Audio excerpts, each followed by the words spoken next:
All right, shalom, shalom, family. We are back again with another theory of everything.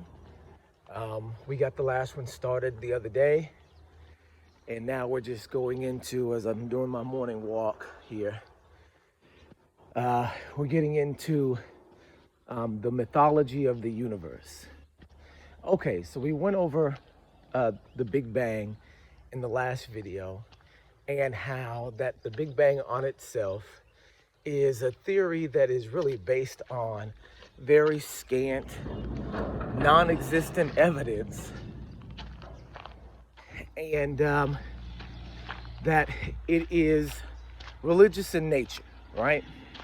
There are some problems again. There was one thing that I forgot to mention that I do think is important when talking about the Big Bang. So one aspect of the Big Bang that I left out about the singularity is that the singularity possesses, if you hear scientists talk about it, infinities of everything, like infinity mass, infinity gravity, infinite energy, all packed into this basketball-sized ball. So how did it become unstable and explode, right? And if there are infinities of everything, that means there's a concept called gravity, right? Which also is a false concept, which we can also go over and disprove its existence. But if you look at, if gravity exists, let's just say gravity exists. Let's just say the singularity exists. Let's just say that it became unstable. No explanation how, but that it just did, right? So tell me this then. The physical material that came from the Big Bang supposedly created everything that we see today. How did it escape the gravity of the Big Bang? If the singularity became unstable and then began to explode, how did the energy from the explosion escape its own gravity? You would have to have much more energy than gravity to escape it. But if you have infinite gravity, then it would want to pull itself back in. You see, in the universe, you can't have forces that behave in opposite ways, right? If gravity is an attractive force that pulls things together, how is it created in a force that is expansive? How is the universe both expanding and contracting at the same time? The forces themselves don't work together. The Big Bang hypothesis, the Big Bang theory on its face is false. Even using the scientific criteria that scientists use to validate theories, if you use those same principles, then it's wrong. Then there is no Big Bang. So you can discount the Big Bang, even with the science surrounding it, you can discount it. So that's one thing. The next thing is the environment that the earth is situated in. So the scriptures say, in the beginning, Elohim created the heavens and the earth. And then it says the earth was without form and void, and darkness was upon the face of the deep. So what we have there already is heaven, earth, and water, right? These are the beginnings of creation, heaven, earth, and water. So, and then in that, you have the earth situated in an environment known as heaven, and then you don't really have any separation. So is that what we see in the universe? Is that what we see in the understanding that we have about the environment that we live in? Well, not really.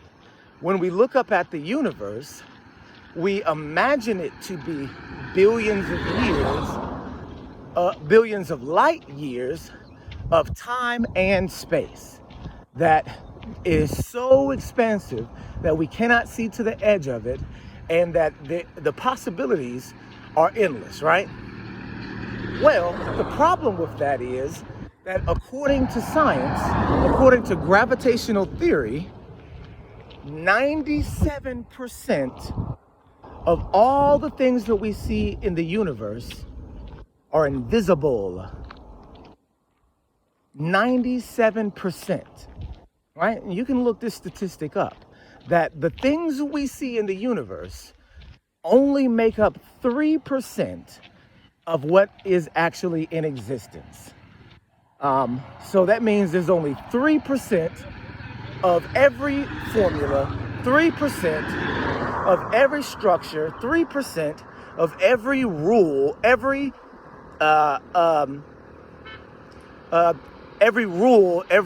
law.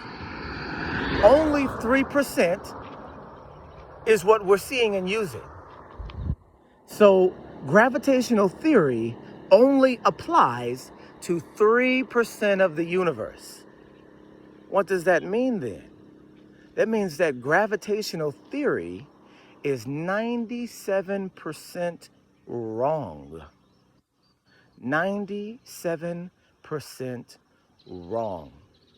If gravitational theory only applies to the things that we can see, and then the things that we can see only make up 3% of what there is, then how is the other 97% of what exists not affecting the 3%? Because if we can't see it and we can't measure it, the other 97%, then it can't be proven to exist. So we understand that these theories that are being presented to us as fact are actually just figments. They're conjures. They're things that don't actually exist. And here is the strange part. Even the people that are promoting these ideas have a history of occult understanding. Like, for instance, Isaac Newton, who presented the theory of gravity and the language in which to describe gravity. Well, he's an occultist. And what does it mean to be an occultist? It means that you dig through ancient history, that you dig through ancient philosophy, and look for the demonic aspects of it. Occult means hidden or secret, but the hidden secret things of this world are hidden by devils and demons. So here we go, getting from the scientific aspect to the spiritual. So if Isaac Newton, the creator of the theory of gravity, is an occultist, and occult means hidden information, hidden knowledge, and he's giving you a theory that's 97% hidden, then how can you trust it? How can you believe it? If people who are into the occult have also been said to be interested in demon devil worship, how can you trust it? How can you trust that this information from the scientific community is not flawed, purposefully so? How do you know that you, by believing in the things that they tell you, are not participating in their religious practices? In ancient Egypt, there were two religions. There was the high religion and there was the low religion. And they existed simultaneously on top of each other. And the way that they existed in this way, without one being able to penetrate into the other, is by hiding information in symbols, hiding information in stories, hiding the real meaning behind some of the mythology that they believe in. And so you look and see today, and you have the same exact setup. So again, 97% of the universe that is said to exist, according to modern science, is invisible and unmeasurable. Theory of Everything, Volume 2. So next, we're going to get into the actual structure of the earth and not the supposed structure of the earth. The actual structure of the universe and not the supposed structure of the universe. Theory of Everything, Volume 2.